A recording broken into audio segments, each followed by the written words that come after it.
Bom dia, tudo bem, pessoal? Sejam bem-vindos aos nossos estudos aqui de domingo, mais um dia, mais um domingo. Aos domingos a gente estuda o livro Ceifa de Luz. Hoje nós estamos no capítulo número 46. Bom dia, Suzy, bom dia, Ana Maria, tudo bem, meus amigos? Se vocês estão me escutando bem, vocês estão me ouvindo bem?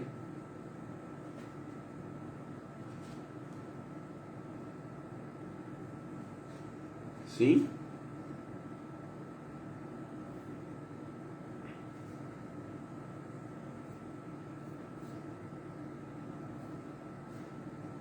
Vocês me escutam bem?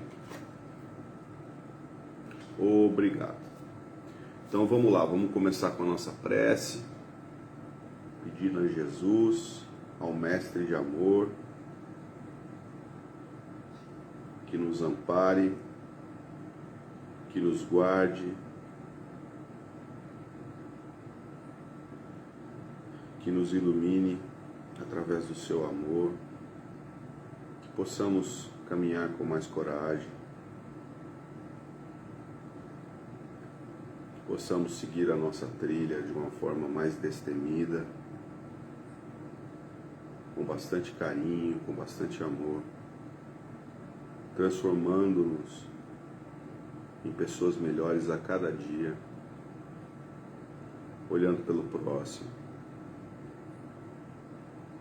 olhando por nós mesmos e rendendo gratidão a Deus a cada novo passo.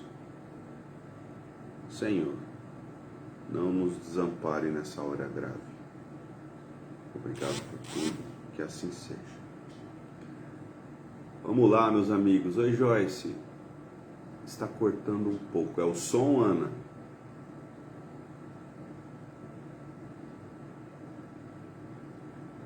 Será que é o som? Responde para mim.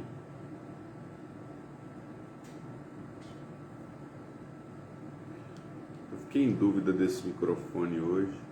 Não sei porquê.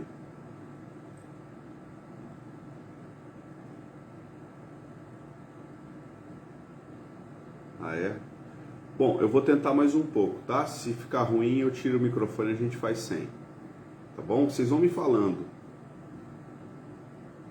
Tá bom? Por favor, vão me falando aí pra gente saber. Bom, vamos lá. Ceifa de Luz número 46. O livro, esses livros da coleção Fonte Viva do Chico, né? Esse aqui, ó. É um deles. Eles fazem o Emmanuel e o Chico, né? Mais o Emmanuel, o Chico era o psicógrafo. Ele faz uma avaliação de versículos bíblicos, né? É isso que a gente sempre fala. Vou deixar bem claro aqui, porque às vezes as pessoas não conhecem ou conhecem vagamente. O que é o versículo bíblico? Eles pegam uma partezinha do texto bíblico, não está em ordem, aliás, semana passada, para vocês terem uma ideia, nós somos em Cartas de Paulo, Filipenses, e hoje a gente vai para Lucas, capítulo 12, quer dizer, não tem nada conectado uma coisa com a outra, apesar de ser tudo uma sequência, sequência assim que eu digo, é tudo a vida de Jesus, né? O exemplo de Jesus, mas aparentemente Lucas e Filipenses são coisas completamente opostas, escritas em outro tempo, tudo mais.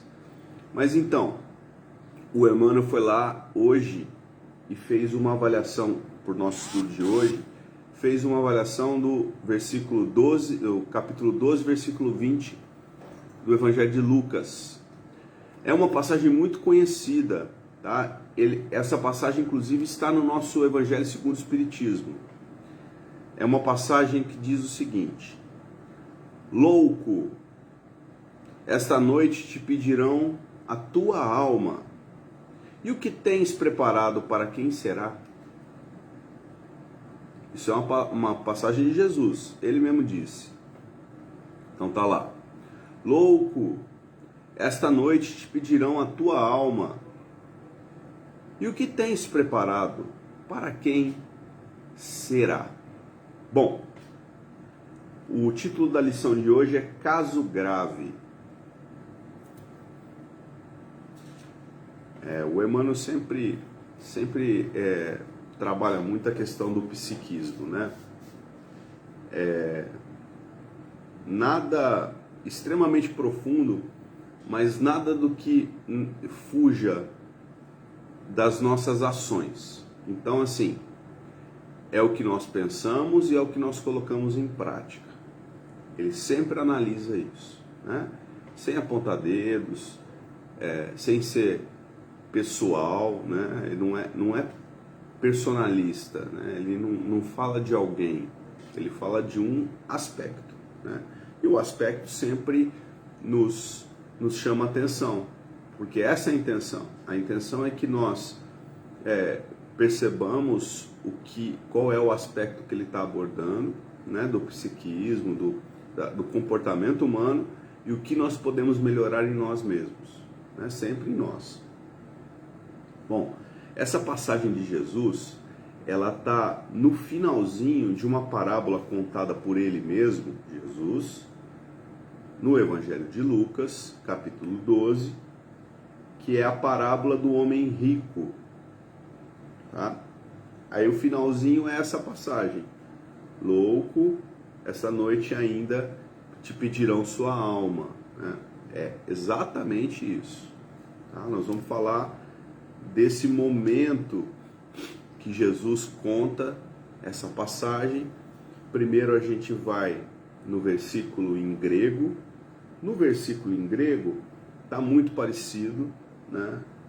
No versículo transliterado do grego está: e Deus, vírgula, tolo, vírgula, nessa noite sua alma pedirá de volta. E como tem você preparado o existir? Né? E Deus, tolo, nesta noite sua alma pedirá de volta. E como tem você preparado o existir? Né? Talvez no grego original ficou mais claro o questionamento de Jesus, né? Como você tem preparado a sua vida, né? O que você tem feito da sua vida? O que você tem feito de sua oportunidade? Basicamente é isso que a gente tem lido, né? Essa semana toda estudando esse versículo. Essa parábola do homem rico,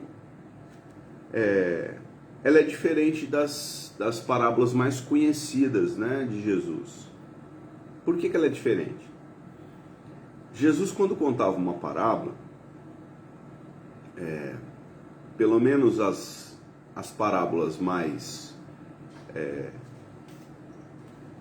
como se diz? As parábolas com mais peso, né? Nos momentos em que existiam multidões o seguindo,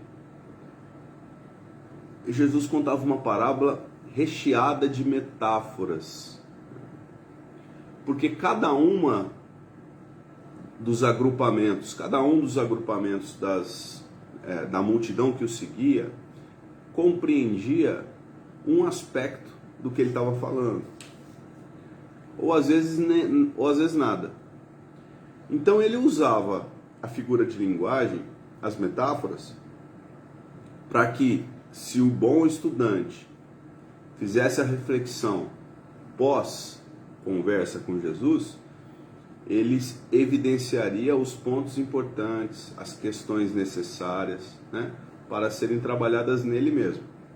O bom estudante, aquele que está a fim de aprender, né?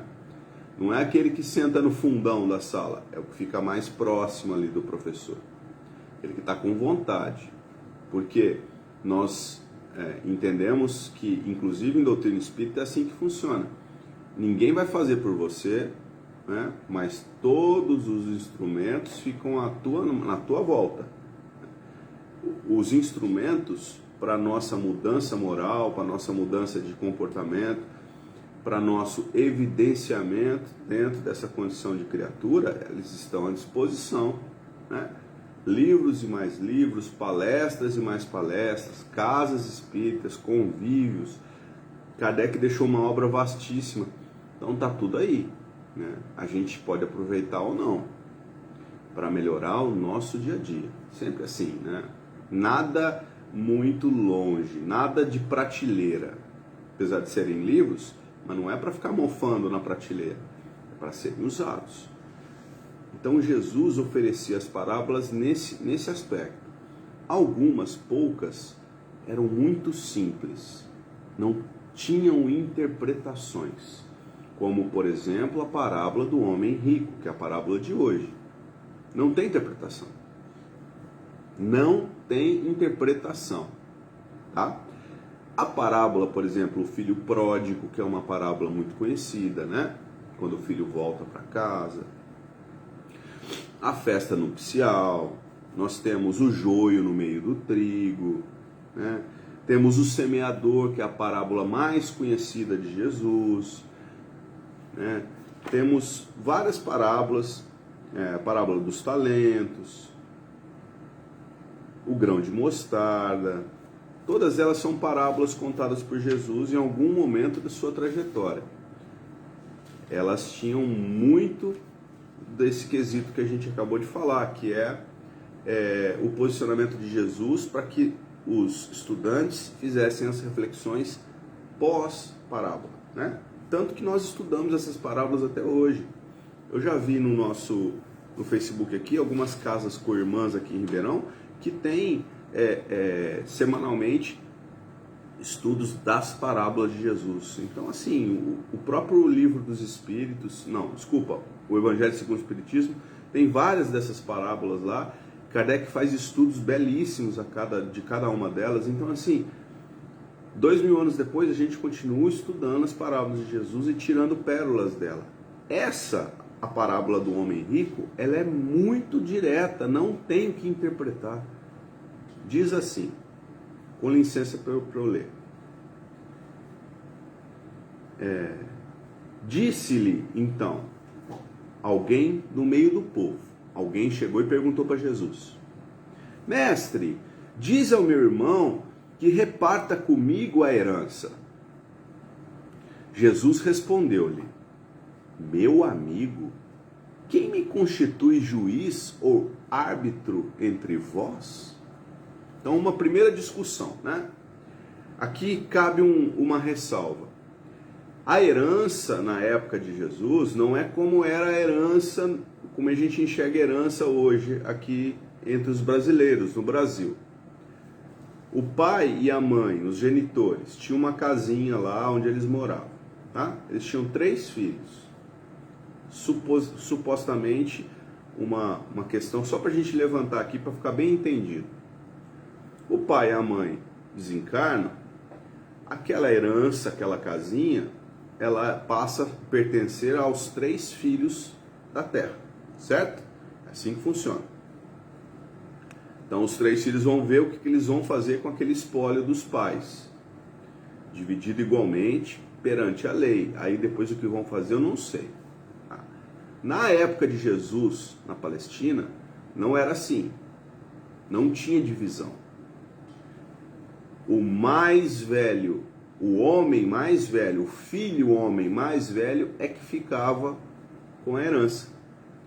E ele provia a casa. Então, assim, o entendimento do povo hebreu era que na falta do pai, o homem, o mais velho, o filho mais velho, o homem, ele que seria, ele que substituiria o pai. Então, ele ficaria com toda a herança para prover a família, inclusive a mãe, inclusive as filhas, né? E os irmãos mais novos. Então funcionava assim. Uma pessoa lá, um filho que estava revoltado com essa situação, foi lá e perguntou para o mestre: fala para eles, mude a lei. Entenderam? Olha como é direto. É uma questão muito direta. Mestre, muda a lei. E Jesus falou assim: acaso eu sou juiz ou árbitro? E disse então ao povo: guardai-vos escrupulosamente de toda avareza, porque a vida de um homem, ainda que ele esteja na abundância, não depende de suas riquezas. Gente, isso é direto. Ele está separando o que é a vida, que nós entendemos aqui agora como vida, um instante, né? Um recorte na imortalidade, que é essa vida que a gente entende, a gente chama de vida. Ele fez esse recorte, falou, ó, isso aqui é muito pouco, é um piscar de olhos. É preciso que se alargue o pensamento, é preciso que se alargue a visão. É muito mais do que isso, né? Por quê? A nossa felicidade, ela não depende do aqui e do agora. É tudo que a gente carrega para frente, né? O aqui e o agora é só um recortezinho. Então, guardai-vos de toda avareza. Não adianta você ficar brigando por essa riqueza que vai esvair pelos seus dedos. E propôs-lhes essa parábola. Havia um homem rico, cujos campos produziam muito, e ele refletia consigo, que farei? Porque não tenho onde recolher a minha colheita.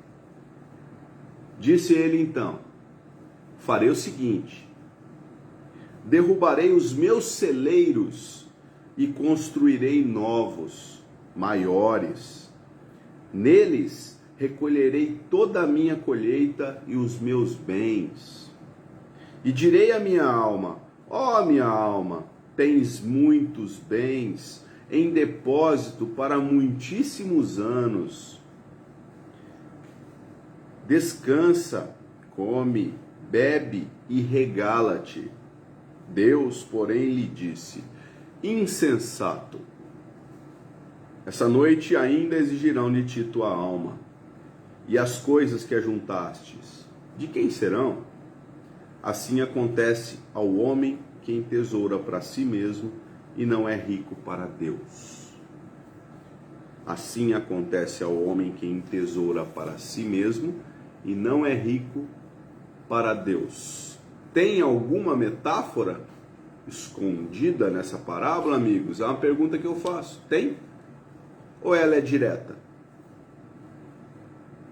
Bom dia, Sandrinha. Direta, não tem metáfora. Então, assim, tudo que nos sobra está faltando na mesa de alguém. Tudo que a gente ajunta em celeiros vira pó. Obrigado, Suzy, super direta. Não tem rodeio, não tem estudo. Nisso não. Jesus foi muito direto. Acontece que nós, os homens, durante os séculos depois da chegada de Jesus e tudo que ele trouxe para a gente, nós ficamos ficamos usando as palavras de Jesus, né? Os ensinamentos do mestre, a gente fica usando os ensinamentos ao nosso bel prazer, né? O que serve para o momento e o que não serve para o momento, né? A gente fica usando, então coloca a palavra onde não devia, né? Tira uma vírgula, muda o sentido da frase, tudo isso para justificar o injustificável, né? Que são as nossas atitudes. São atitudes que ainda precisarão ser revistas por nós mesmos, né? Porque não é possível à beira de 2022 a gente ainda olhar para uma pessoa que passa necessidades materiais na Terra e achar que isso é normal. Eu não sei se vocês concordam comigo, mas para mim é uma coisa assim assustadora. Imaginar que uma pessoa acha que outra pessoa que não tem nada, ele não tem por opção dele, né? Me chama muita atenção. Eu não assisto muito mais noticiários porque eu não assisto, tá? Não tem motivo nenhum. Eu ocupo a minha vida de outras coisas. apesar da gente de vez em quando ler alguma coisa para saber o que está acontecendo no mundo, no Brasil. Mas eu não, às vezes eu me deparo com algumas notícias que eu penso assim, puxa vida, nós não aprendemos nada. Um dia desse eu vi que virou uma polêmica danada, porque num açougue X tinha colocado uma plaquinha, né, escrita assim: ossos não são doados, ossos são vendidos, R$5 o quilo. Tinha algumas pessoas revoltadas, né, chamando o açougue de avarento, de ou que seja, né? Outras pessoas reclamando da fome, do problema político, do problema econômico. Mas ninguém resolveu a situação. Por quê? Porque existem pessoas e famílias no Brasil, gente, eu estou falando do Brasil, em alguma cidade dentro do Brasil, não é assim num lugar longínquo, onde não tem nada em volta. Não, em alguma cidade no Brasil, que as pessoas elas vão nos açougues pedir o resto, o que ninguém vai comer, para eles proverem a mesa de dentro da casa deles. A família passando fome. É possível um mundo desse de hoje ainda, pessoas passando fome, e a gente se regalando como o homem rico da parábola, juntando as coisas em celeiros? Vocês acham isso uma coisa normal? Isso é normal? É assim? Ah não, a pessoa é pobre porque é vagabundo, preguiçoso. Quem somos nós para dizer uma coisa dessa? E aí ficam pessoas levantando essa questão. Eu acho assim, todos os lados é preciso que se faça uma reflexão.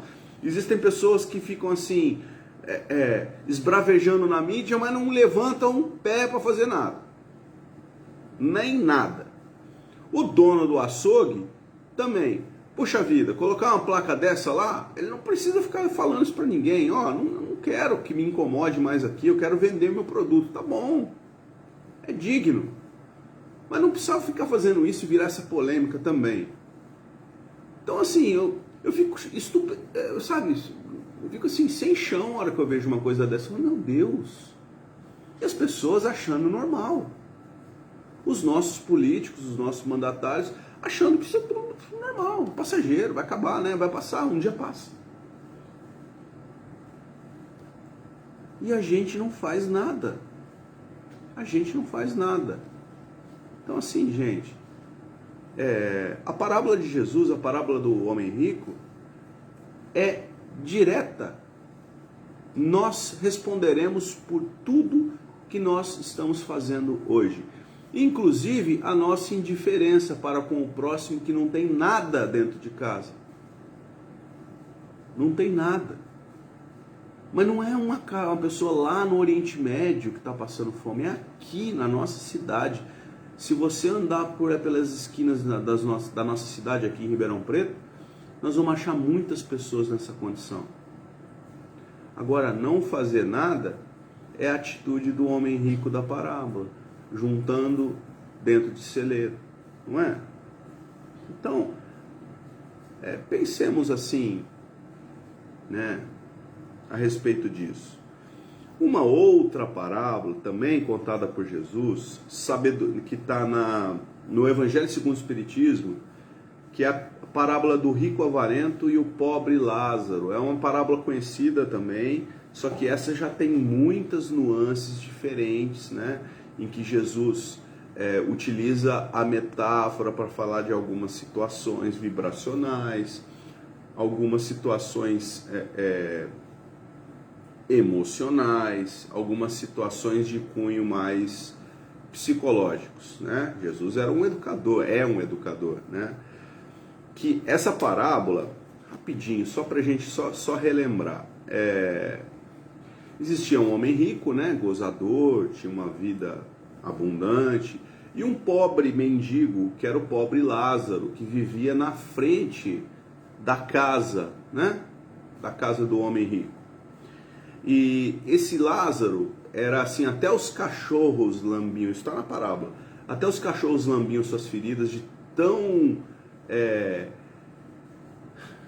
de tão à parte que ele vivia da sociedade. Era um coitado, né? E ele só se alimentava das migalhas que sobravam do homem rico. E as pessoas indiferentes à vida humana, achando aquilo normal. Bom, os dois desencarnam. Chega um homem rico, essa é a parábola contada por Jesus. Chega um homem rico e foi sepultado. E foi para o inferno, né? No inferno ergueu os olhos no meio dos tormentos e avistou lá longe o Abraão, o pai Abraão, que é a figura mais poderosa do judaísmo, né? Jesus, além de ser hebreu, contava essa parábola a hebreus, né? Ou aos hebreus que estavam ali se transformando no que seria chamado mais à frente de cristãos. E ele vê que ao lado de Abraão está o Lázaro, aquele mendigo lá que ninguém dava bola, que comia das migalhas, né? E aí ele chama: Pai Abraão, tenha piedade de mim, manda o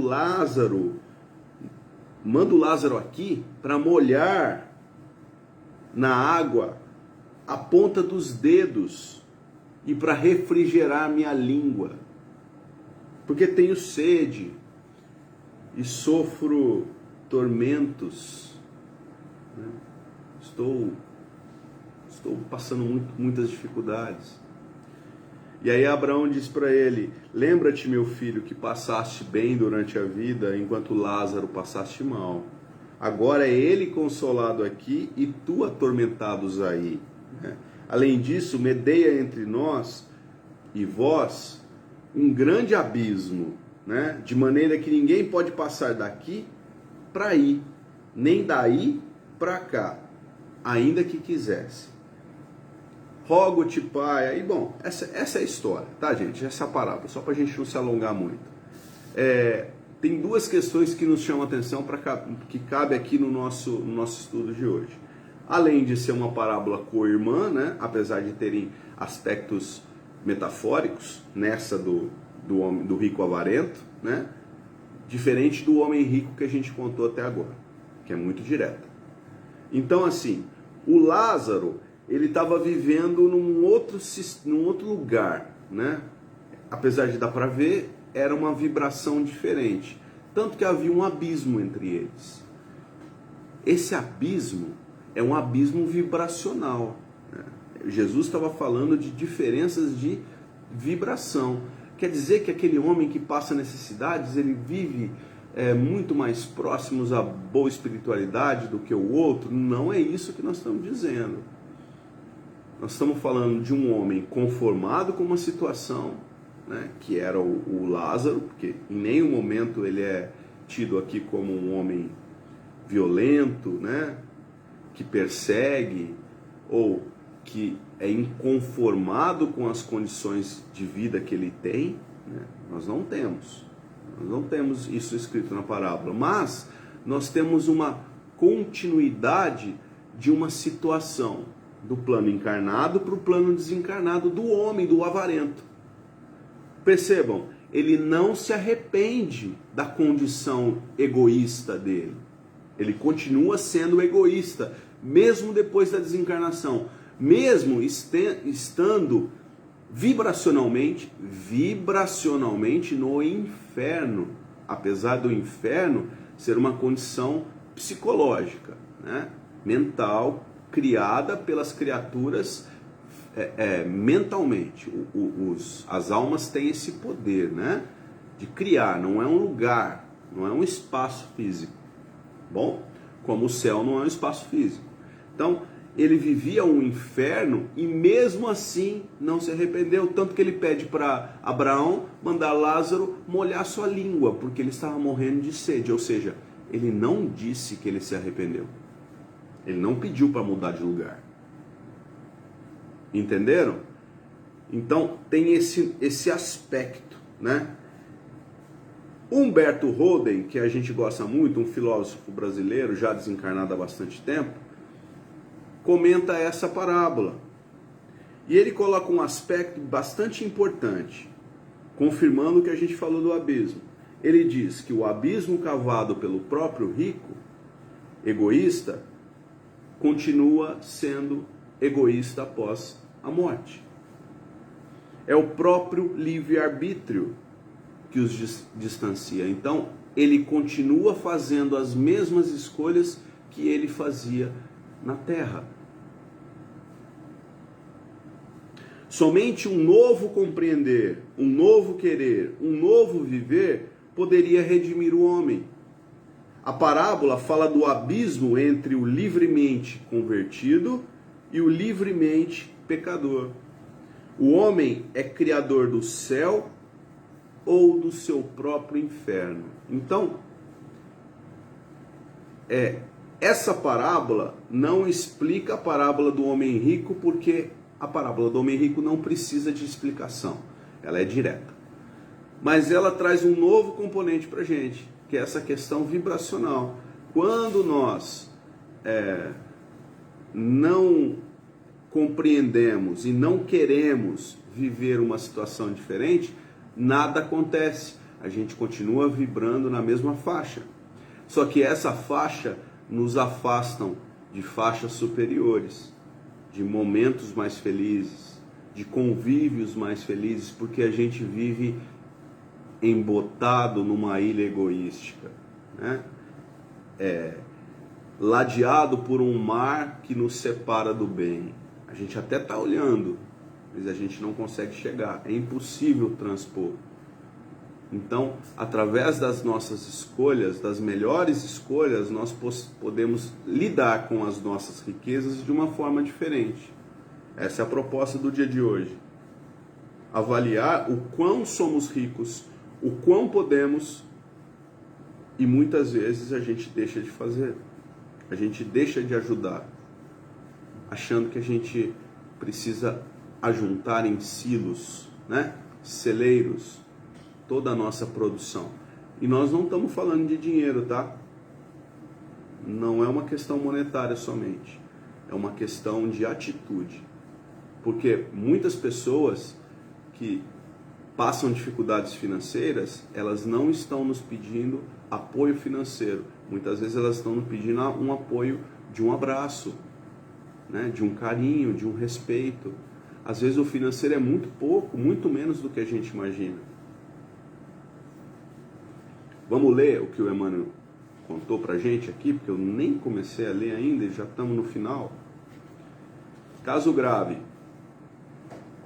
Dentre os nossos companheiros de experiência humana, aquele que apenas enxerga suas necessidades sem consideração para com as necessidades de seus vizinhos, que jamais se afastou da casa farta, nem mesmo nos momentos para levar um pão à choupana que a penúria vigia, que nunca se lembrou de oferecer migalha dos recursos que lhe são próprios nas obras da solidariedade, que vê exclusivamente as exigências dos próprios filhos, laureando-os de abastança e carinho, sem tentar nem mesmo ao de leve minorar o suplício das crianças abandonadas, que se iluminou com o facho da ciência e se trancafiou em bibliotecas valiosas, sem estender a mais ligeira réstia de luz aos ignorantes, que se enriqueceu de tributos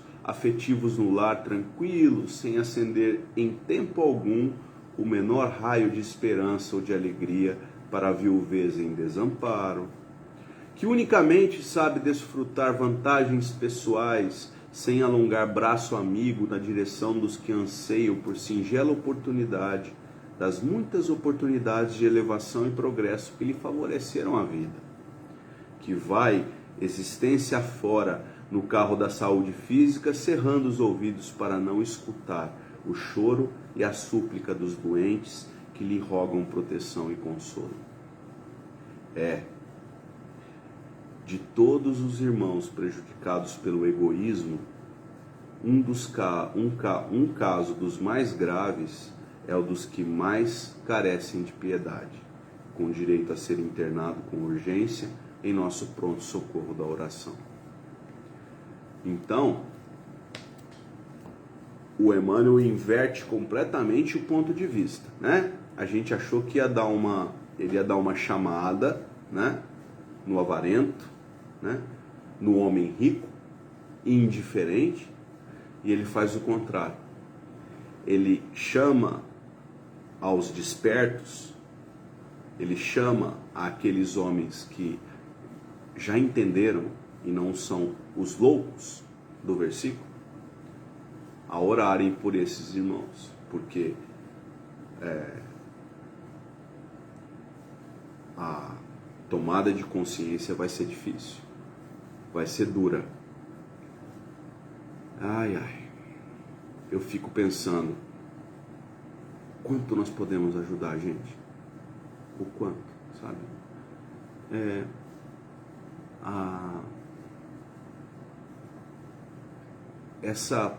O estado de pandemia no mundo, ele nos fez reaprender que todos nós estamos juntos no mesmo barco, e isso não é metáfora.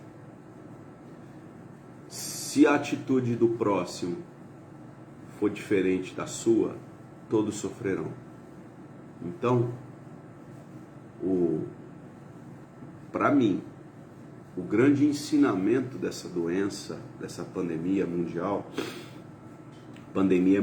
né? Desculpem, é que a minha atitude, ela reverbera na atitude do próximo. Então, assim, é isso para mim que veio à tona para o sensato, né? Para o insensato, haja briga, né? Haja confusão, haja discussão, e na verdade não leva a nada, né? Só piora a situação. Então, só dar uma conferida aqui.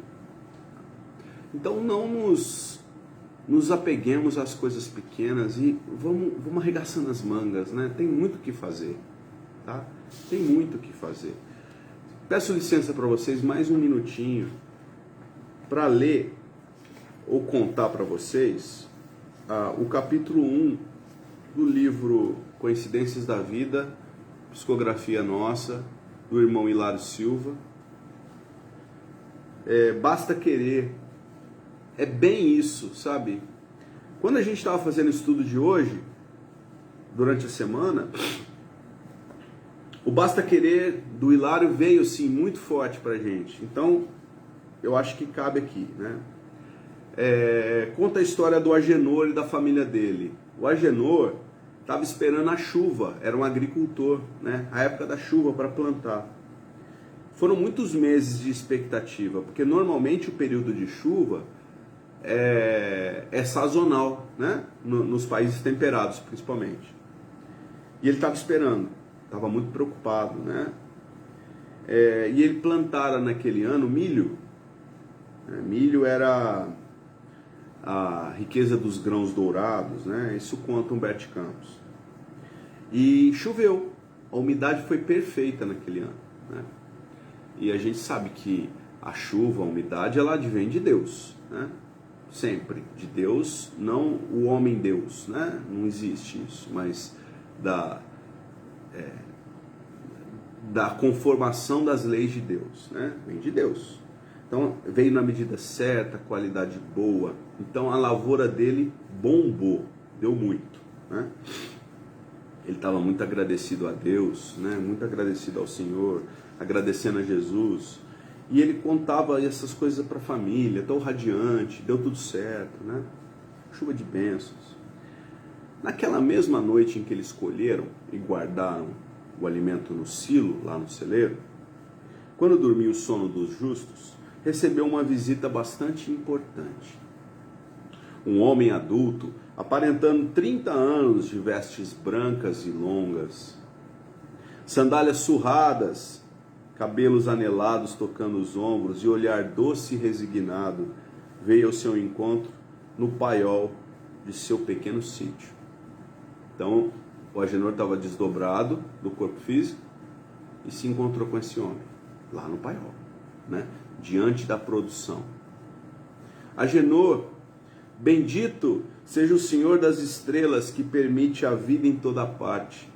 O Pai é Pai de todos e nunca desampara seus filhos. Hoje você também pode amparar e ajudar muitas famílias. Boa noite, Senhor. O que posso fazer por alguém? Perguntou sem muita convicção. Meu amigo, podes muito. O milho que plantastes e que centuplicou sobre seu trabalho pode matar a fome de uma casa, de sua casa e de muitas outras. Basta querer. Mas, Senhor, eu não tenho muito. Para Deus, o pouco é muito. Basta querer. Como poderia um simples agricultor matar a fome de alguém? Hoje, as dádivas da terra enchem o teu paiol. Outros companheiros de luta não possuem nem para uma panela. Basta querer. Titubeou mais um instante e decidiu envergonhado. Senhor, eu quero. Esse é o ponto de mudança, gente. Senhor, eu quero. E acordou. Sentia-se diferente. Uma alegria brotava de seu coração, como se pulsasse em suas veias um sangue renovado por poder misterioso e bom. Recordava de todos os pormenores do sonho e pensava: como vou fazer para cumprir minha promessa? Logo em seguida ouviu em alto e bom som: esperes e verás. Assustou-se, virou para o lado e acordou a esposa. Você ouviu? Imagina acordando a esposa. Você ouviu? Ouviu o que, Agenor? Quase me mata de susto, sentando na cama de olhos arregalados. O senhor falou comigo, tenho que levantar. Chegou na cozinha, que dava para o alpendre e para o extenso quintal, via lá no fundo o paiol que guardava a pequena safra de milho. Olhou para a estrada de chão que passava ao horizonte e observou um grupo de pessoas, uma família numerosa de viajantes que julgara estar caminhando há dias. No mesmo instante lembrou-se do Senhor e pôde ouvir mais uma vez: meu filho, eis os irmãos famintos e necessitados de sua ajuda. Deus te ampare sempre. Para ajudar, Agenor, basta querer. Então, amigos, essa é a lição de hoje. Desculpem por ter alongado muito, mas a resposta que Deus está esperando da gente é: eu quero. Tá bom? Fiquem com Deus, beijo no coração, bom domingo para todo mundo.